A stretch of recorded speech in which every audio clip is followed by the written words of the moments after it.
Hello and happy Tuesday, everybody. Unfortunately, Casey is away today, but for those of you who are new to our community and who are not familiar with myself, I am Jessica Melnick. I'm a registered holistic nutritionist, the founder of the Anti-Arthritis Method, the host of the Happy Joints Arthritis Solutions Group, and I help all people with various forms of arthritis get back to living life the way they choose to, not the way that they have to. And one of the ways I like to do that is by recording these videos for you to give you some education on what it is that I actually do and some of the things that I teach my clients inside of my program. So today I want to talk to you about dietary fats because I think there is so much confusing information and conflicting information out there about fats, which fats are actually good. Is it actually good to consume fats? How much? What to stay away from. And I do hear from a lot of people in my community that, they're wanting to follow an anti-inflammatory diet, which is a term that's for a whole other topic because I just feel like there's so many varying versions of what that actually means. But a lot of what is considered an anti-inflammatory diet is low fat. And a low fat is not ideal when you are dealing with arthritis or an autoimmune condition. And I'm going to get into that a little bit of why that is. And I also hear from a lot of people in our community too that they've given up red meat. They've given up eating, more fattening cuts of meat. Or fish or poultry because they're trying to keep their fat low because they believe that fat is inflammatory. So this is a myth. It is not true. It is the quality of the fat that matters, and we very much need fat. So I'm going to get into why we need fat, and so we can debunk some of these myths that have been going around for a long time. So I don't know about you guys. I was a teenager in the 90s, and there was so much information out there about low fat everything. It was kind of like the low fat craze. And so, yes, a low fat diet was what was trendy. And what that meant was that you had all of these foods out there, a lot of packaged foods. And instead of, they would take out the fat out of these products, but then you have to replace that fat with something else so that the product still has, a decent texture and a decent taste. And so what a lot of these products replace the fat with is sugars, various forms of refined carbohydrates, maybe extra salt, thickeners, emulsifiers, and all this other stuff that really are inflammatory and not good for us. So if that is something you can relate to, I'm excited to be sharing with you today what is true about fat and debunk a lot of these myths that are out there, and some of them are still circulating. So to start off, fat does not make you fat. Overconsumption of food in general, eating more than your body needs in general, is what causes weight gain. And specifically, if we're looking at a macronutrient, so macronutrients are fats, carbohydrates, and protein. If we're looking at a macronutrient that is very much implicated in weight gain, it's overconsumption of carbohydrates, especially the refined kind. So flours and products made from flours, things like white bread products, things like white rice, things like snack foods, baked goods, all of these things, overconsumption of carbohydrates, refined in particular, is what leads to weight gain because we still need carbohydrates. There's nothing wrong with having carbohydrates. We just need to have the right kind. Same thing with fats. Quality of fats does matter. And we're going to talk about what quality fats are in a little bit. Fat is super important in terms of maintaining a healthy weight and also to keep cravings at bay. So it helps us feel satiated so that we're not hungry within 2 to 3 hours of eating a meal. If you're hungry within 2 to 3 hours of eating a meal, either you're not getting enough fat in that meal or you're not getting enough protein, or both. So please consider that.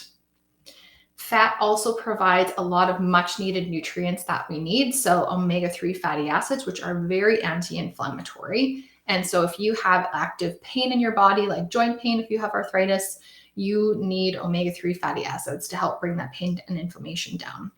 It's also great for your brain. Our brain needs fat because our brain is mostly fat. That is how we fuel our brain. So we need fat in order to think, in order to have mental energy, mental clarity. It's very, very important. We also need fat in order to absorb a lot of our nutrients. So vitamins A, D, E, and K can't be absorbed unless you have fat in your diet to help you absorb those nutrients. So do not eat salad with low-fat salad dressing. Please use a good quality organic olive oil with what your salad dressing. So make your salad dressings at home. Take them with you if you have to. A lot of my clients do that. I know that I do that because a lot of the salad dressings that are out on the market are terrible. They're full of calories, they're full of inflammatory oils, they're full of sugars, they're full of artificial flavorings and all sorts of stuff that are very inflammatory and we do not want to eat. So you don't want to ruin a perfectly good salad with a bunch of junk oils and junk ingredients on top. You also need to have some fat with your vegetables. So back in the day, before refined foods and TV dinners became all the rage back in, I think it was about the 60s when this started becoming popular, a lot of people used butter and they put butter on their vegetables. And there's a reason for that. So maybe they didn't know it at the time, but you need fat to absorb the nutrients from your vegetables. So I really encourage my clients, drizzle some good quality olive oil on top of your vegetables after you're done cooking them. Or one of the things I love to do is I roast my vegetables in avocado oil.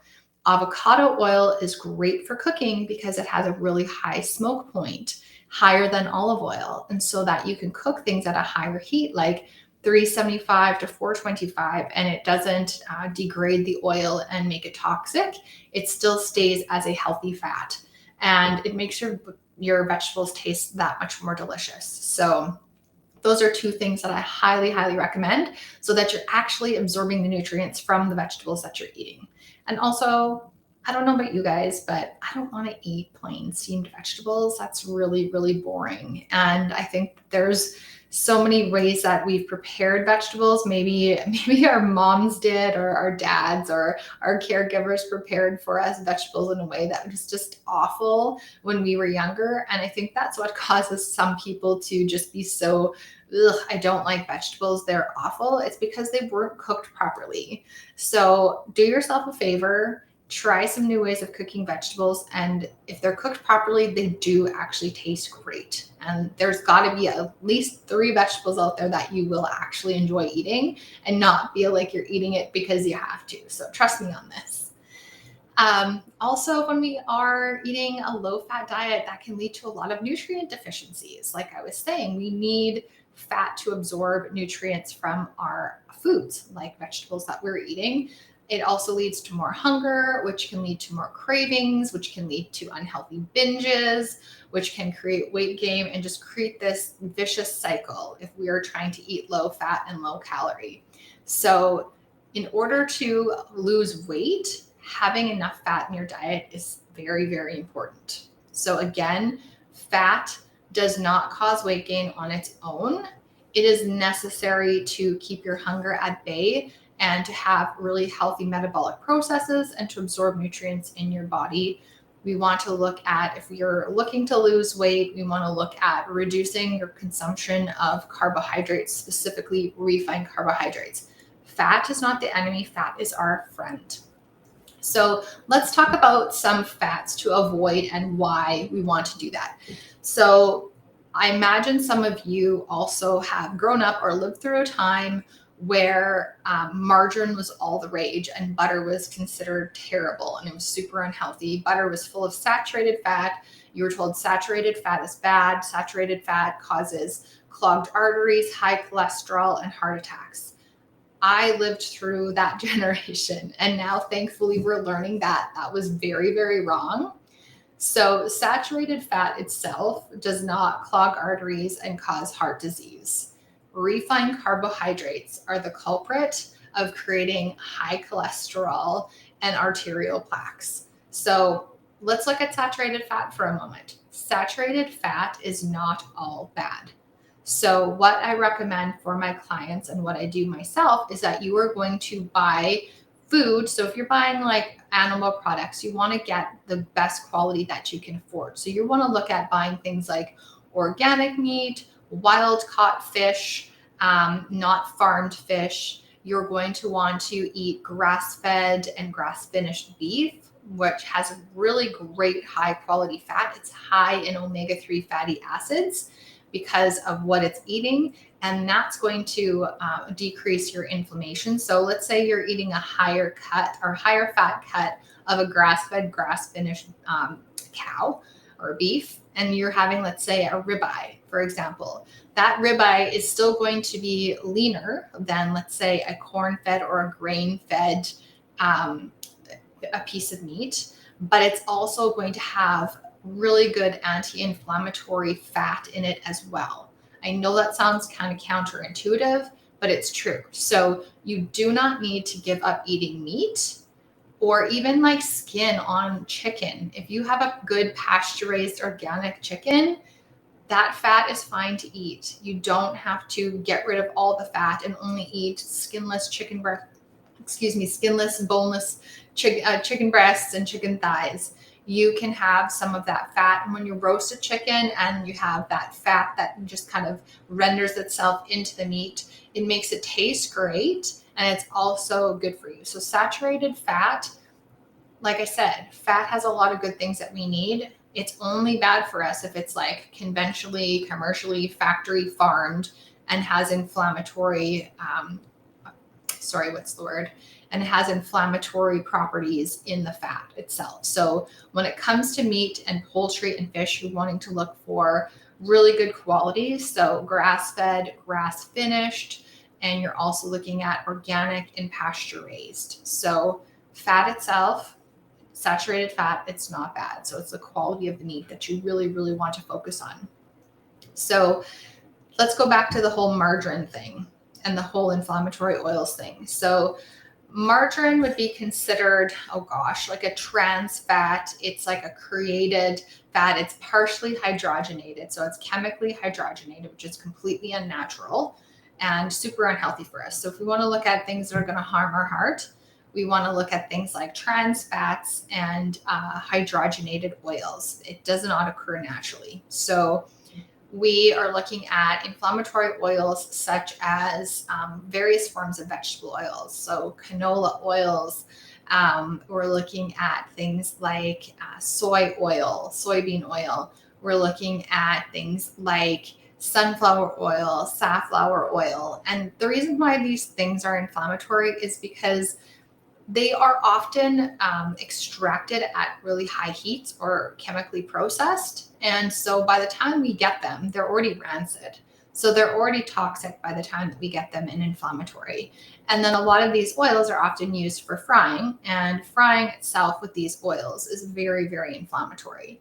If you want to fry something and you want to cook something at that high of a heat, you're going to want to use something like a virgin coconut oil, or an avocado oil, or you're going to look at a high quality lard or tallow. So I know that sounds kind of out there because we have been conditioned for so long to believe that animal fat is terrible for us, but those are the kind of fats that you want to look at when you are high heat cooking because they are stable. Saturated fats are stable and they're not going to break down like these polyunsaturated fats and become rancid and inflammatory at high heats or even before you use them. So another thing is that when we're consuming a lot of these vegetable oils, there's a lot of omega-6 fatty acids in there. And yes, we do need some omega-6 fatty acids, but there is a ratio of omega-3 to omega-6 fatty acids that we need to have in order for them to not be inflammatory. And most of these vegetable oils and a lot of the foods that we consume, whether it's restaurant food or packaged foods, have way too many omega-6 fatty acids in them, which is very inflammatory, and we're not getting enough omega-3s. So we want to reduce the amount of omega-6 fatty acids that we're getting. So we want to stay away from a lot of these vegetable oils that are inflammatory for us.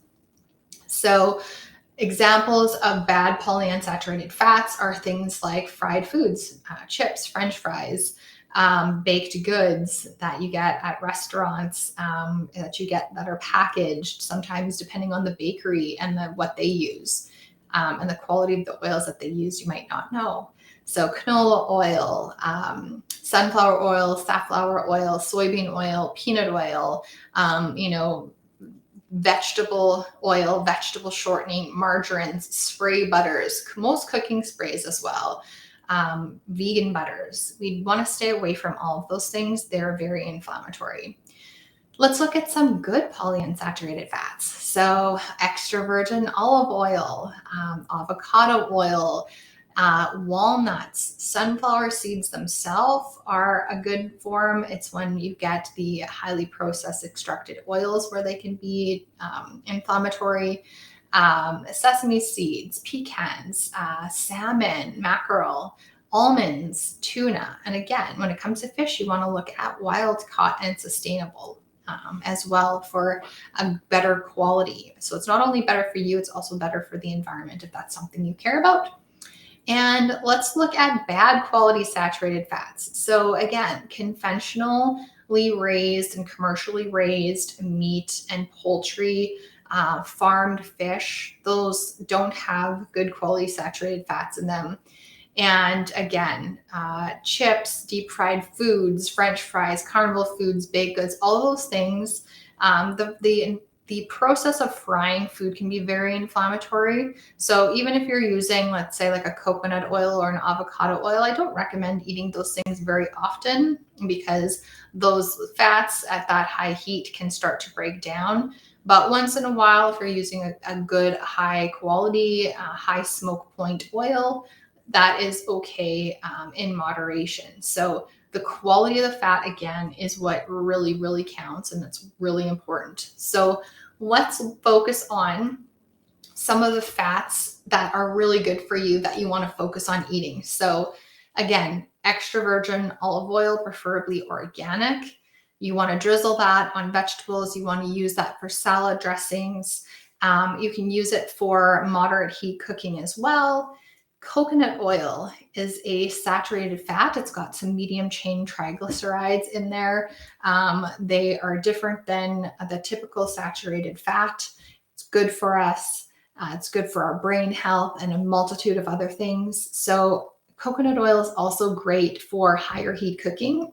Excuse me. So maybe doing like a high heat stir fry, or if you're melting it and then using it to roast vegetables, that's also another nice option. And one of my favorites absolutely is avocado oil. It has a really nice neutral taste. It's great for roasting vegetables at higher heats, like 375 to 425. I'm always roasting vegetables with olive oil. That's just something I do every couple of days. I make a few good pans of that just to keep that on hand. And also another favorite, leftover bacon fat. So if you have bacon that is pasture raised and sugar free and it's nitrate or nitrate free, that's really going to be a fat that you can use for high heat cooking as well. So if you are looking to lose weight or watch your weight, yes, you probably don't want to have tons of that. But again, it's the carbohydrates that we really need to look at reducing, the refined ones in particular. So the packaged foods, the packaged snacks, the refined grain products as well. Those are the top three things that you really need to look at reducing if you're wanting to lose weight and you're wanting to keep better care of your cardiovascular system. So it is a myth that saturated fat is going to give you a heart attack. It is not the case. We need to look at reducing those refined carbohydrates and reducing inflammation that way. So besides bacon grease, using it for cooking, we can also use a good quality pasture-raised pork lard or beef tallow, duck fat. So I know when I first learned this, I thought it sounded a little out there because I thought I've been like basically brainwashed for the last 20 years that using animal fat is super bad for us and it's highly inflammatory. It is not. So let's also look at one more type of fat called monounsaturated fat. So this is where you get the healthy omega-3 fatty acids from fish. And this can actually help lower your cholesterol. Also, that's found in nuts and seeds, olives, olive oil. So olive oil is a combination of polyunsaturated fat and monounsaturated fat. Things like avocados, things like eggs, egg yolk in particular, because egg whites don't have any fat in there, red meat. So you're going to want to choose organic and unprocessed. So these can help you actually lose weight, strengthen your heart, regulate your insulin production, and lower cholesterol. So I hope this was helpful, you guys. You want to stick to the polyunsaturated and monounsaturated fats and high quality saturated fats. So again, the good fats that you want to stick to are the extra virgin olive oil, avocado oil, coconut oil, macadamia nut oil is also an oil that can be used at high heat. And we also want to look at things like high quality saturated fats, like from pastured pork, from organic chicken, from grass-fed and grass-fed and grass-finished beef. We want to avoid the highly processed vegetable oils, cooking sprays, vegan butter, and vegan shortening products as well. Those are highly, highly inflammatory. So I hope this was helpful. I know that was a lot of information. So if you have any questions or need any clarification on this, please comment below this video and I will be happy to respond. And I will see you guys all again on Thursday at the same time. Awesome. Take care, everyone. We'll see you soon. Bye-bye.